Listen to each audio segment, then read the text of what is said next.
dyan sa likod, yung mga nakatayo, gising na ba tayo?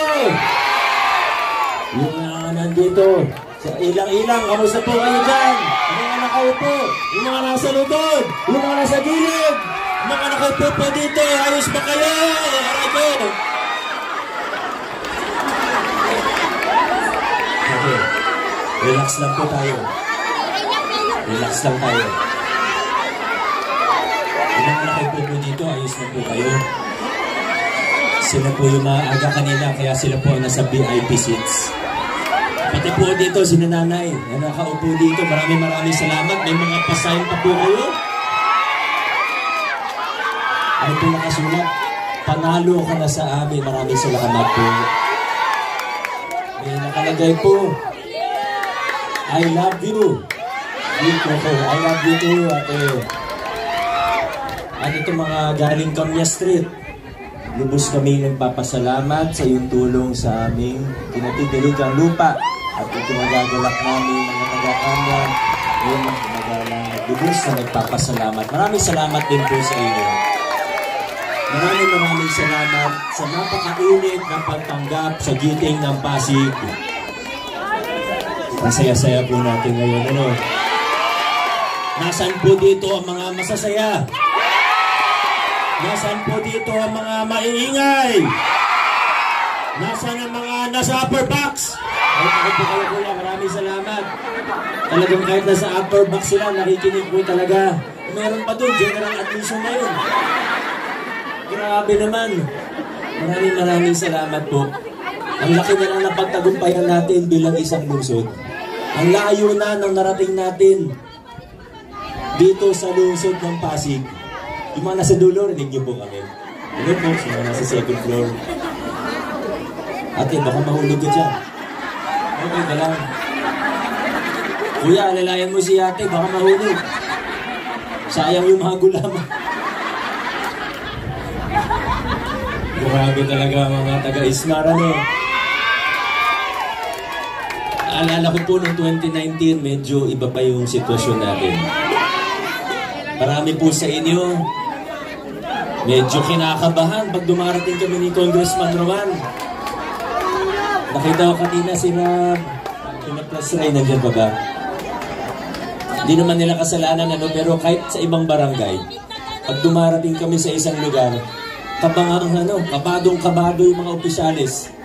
Lagi namin binubulungan ni Corman. Nasabihan kami minsan, Biko, Konsi, pa ako nun, di ba? Konsi, Kung, baka pwede, wag na kayo dito mag-meeting. O bakit naman? Kasi baka pag December, wala na kaming bayong. Alam niyo, totoo yan, di ba? Aminin niyo. Pero ngayon, taong 2025, ang layo na nang narating natin. Kinalimutan na natin yung takot-takutan na yan. Inayawan na natin yung palakasan system. Hindi natin masasabi na perpekto ang pamahalaan. Walang perpektong gobyerno. Pero masasabi natin na tayo sa lungsod ng Pasig, nasa tamang direksyon na po tayo sa pamamahala at pag-gobyerno. Pero lagi po nating tatandaan na nagawa po ang lahat ng ito. Pati nung paglilinis natin ng ating pamahalaan, narinig nyo naman pong kinakwento ko ito sa inyo noon. Uy, relax lang. Lahat po ng napagtagumpayan natin, maliit man o malaki, lagi po nating tatandaan na hindi yan dahil sa mayor lamang. Hindi yan dahil sa opisyalis lamang. Nangyari po ang lahat ng ito dahil nagkaisa tayong mga Pasigenyo at sumigaw tayo, lumaban tayo para sa pagbabago. Yan naman ang totoo. Noong 2019, wala tayong kasiguraduhan sa lupang kinatitirikan ng ating mga tahanan dito sa Ismar. Alam niyo kung anong para sa akin isa sa pinakamalaking accomplishment bilang mayor ay yung bang makatulong ako na maayos sa mga problema na nagsimula nung hindi pa ako pinapanganak. Tanong ko lang po sa inyo, sino po mga original dito? Kayo po, Nay, kung pwede ko pong tanungin, anong taon kayong lumipat dito? 1985? May lamang pa po kay nanay, may pong 19, mas nauna pa sa 1985. 80 ano po kayo? 1987, o halos sabay lang po, 80s. Alam niyo naman po, pinanganak ko 1989. Mula 85, 87, lagi kayong nanggamba. Minsan dumarating ang panahon na may naririnig tayo, may nakabili na daw ng lupa. May problema daw sa korte yung lupa. Papaalisin na daw tayo. I-relocate na daw tayo. I-demolish na daw tayo. Diba lagi natin, dekada natin narinig yung ganyan.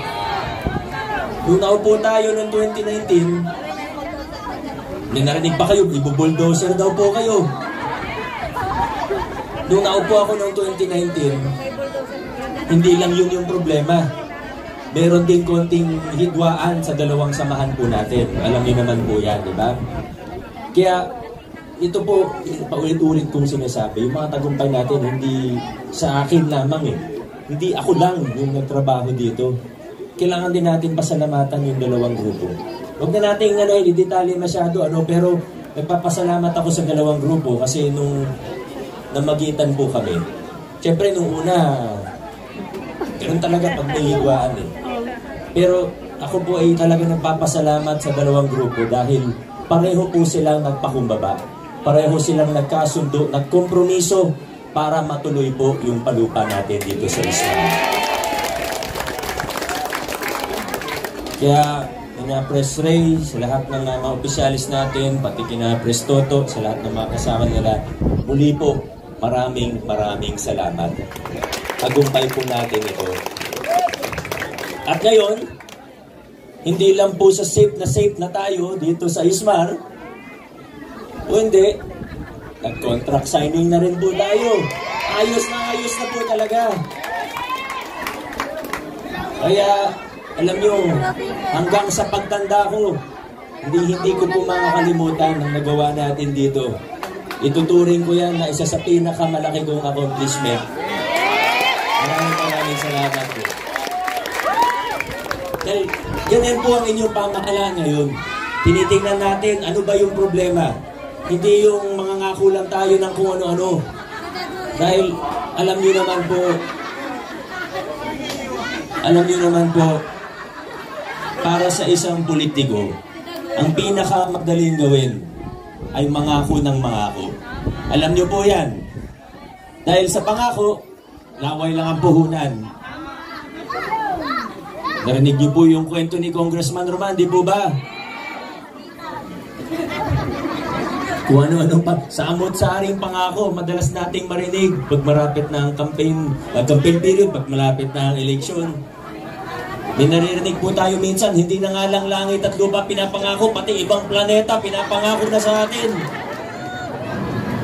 Pero natutuwa lang po ako minsan, pag yung mga ibang pangako hindi tumutugma sa realidad, o minsan, napaghahalataan sila na hindi alam yung sitwasyon. Pagkamangako ng pabahay na vertical, na-award nga yung lupa. Yung minded yan minsan eh. Diba minsan nakaka-ulo naman tayo minsan sa totoo lang. Dahil madaling mangako, pero ang inyong pamahalaan ngayon, kung mapapansin po ninyo 2019, kahit 2022, narinig niyo bang pinangako natin ng lupa dito? Never ko pinangako. Maingat ako. Kasi di mo naman alam kung ano mangyayari bukas na talaga. Ang buhay walang kasiguraduhan. Pero pag nakita natin na pwedeng gawin, pinag-aaralan natin ng husto, tinitingnan pag may problema, hindi yung kung anong mababaw lang tinitingnan natin o kung anong nakikita, tinitingnan natin hanggang sa ugat. Saan ba nagmula yung problema? Ano bang pwedeng gawin? Ano bang katotohanan? At kaya na po dito sa Ismar. Pag nakitang may solusyon, kayang gawin, pwedeng gawin, magandang gawin, hindi na natin pinapangako yan, ginagawa na lang po natin. Yan at iba pang mga bagay, katulad ng nakwento ni Vice Mayor Dodot kanina, yung scholarship po natin, taon-taon dumadagdag ang bilang. May bago pa tayo ngayon, yung Pag-asa Scholarship Program. Yung nakwento ni Councilor Eric, yung pag-expand ng ating ospital. Kasi napupuno ang PCGH, lalo na ina-upgrade, gumaganda, lalo pang napupuno. Ginawa natin yung Children's Hospital mula 60 beds na pambata, ngayon 120 beds. Pati ako kasya doon. Si Vice Mayor Dodot, di ako sure kasi ang tangkad eh. Yung nakwento kanina ni Councilor Simon, pati yung sa tapat, microfinance loan natin, yung sa livelihood natin, maraming bago, yung sa pag-ban ng Pogo, yung kay Councilor Volta, deliver yung prangkisa ng tricycle, inayos ang sistema, pati sa enforcer ng tricycle para hindi naghahanap ng huli kahit wala namang, alam niyo po yan, di ba? Iba sa inyo, namamasada, may asawa o kamag-anak na namamasada. Yung mga ginawa ni Konsalo Kiko, yung tulong niya para sa programa sa kabahay at sa palupa, yung pag-expand ng local senior pension ni Councilor Pau Santiago, yan at marami pang iba. Hindi po namin pinangako yan ng 2022, pero dahil ang inyong pamahalaan at ang inyong mga opisyalis ay talagang nagtatrabaho, tapat sa trabaho, naglilinis tayo ng pamahalaan, gumaganda yung mga proseso natin, umaakyat yung income natin, palawak ng palawak ngayon. Napapalawak natin ngayon ang mga programa at serbisyo at benepisyo na nabibigay ng ating pamahalaan.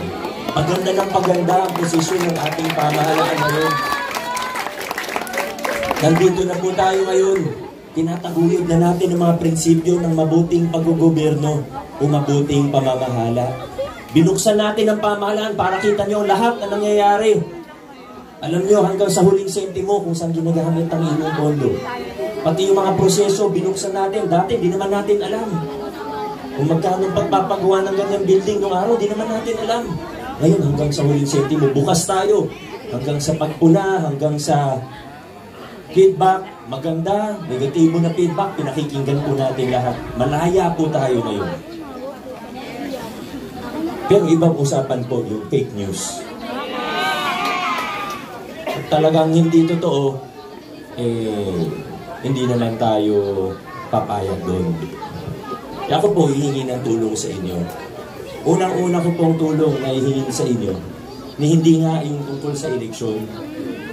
Hinihingi akong tulong sa inyo na ipaglaban natin, hindi ang politiko, ipaglaban natin kung ano ang katotohanan.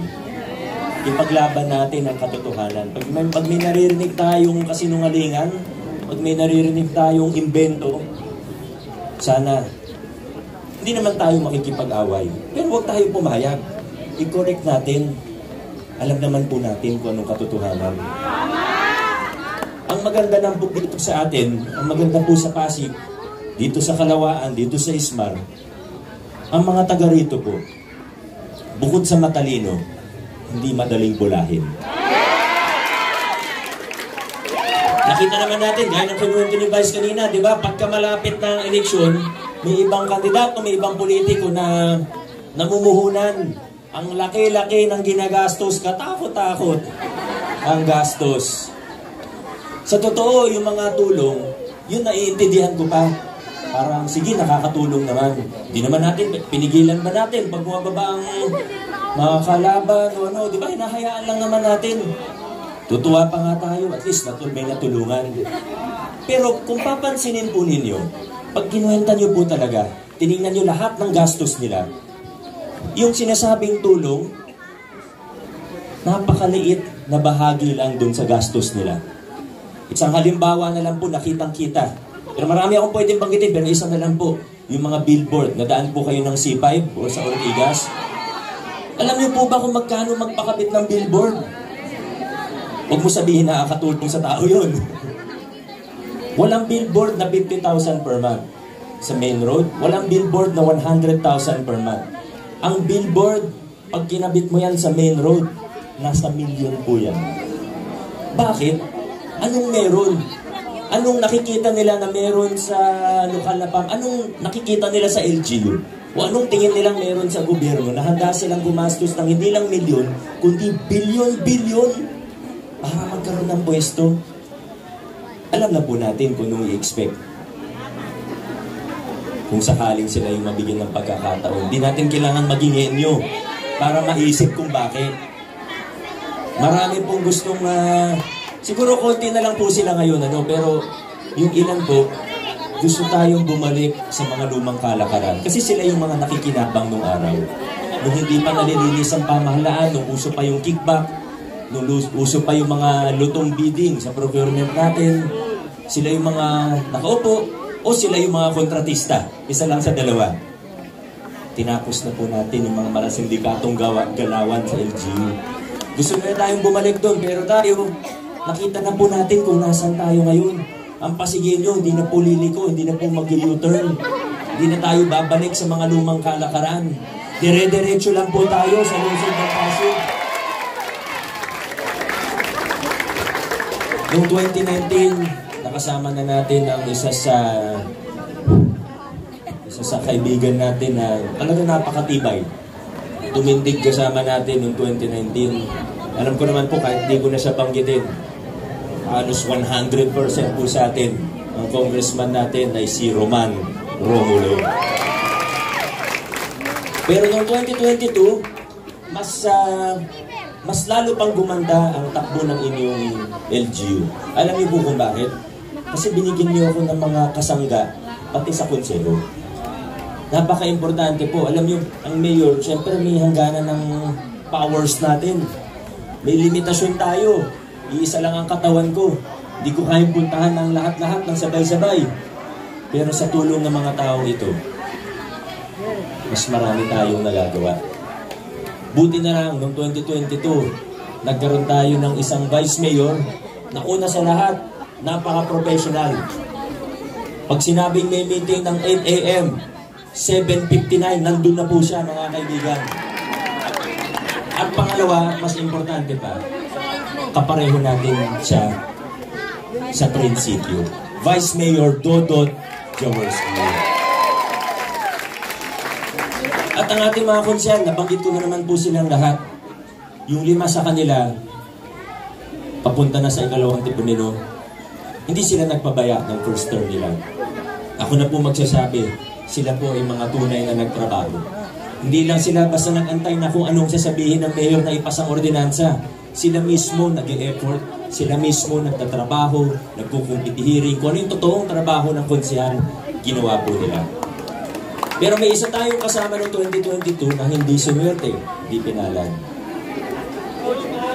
Si Coach Paul, ikwento ko lang po sa inyo.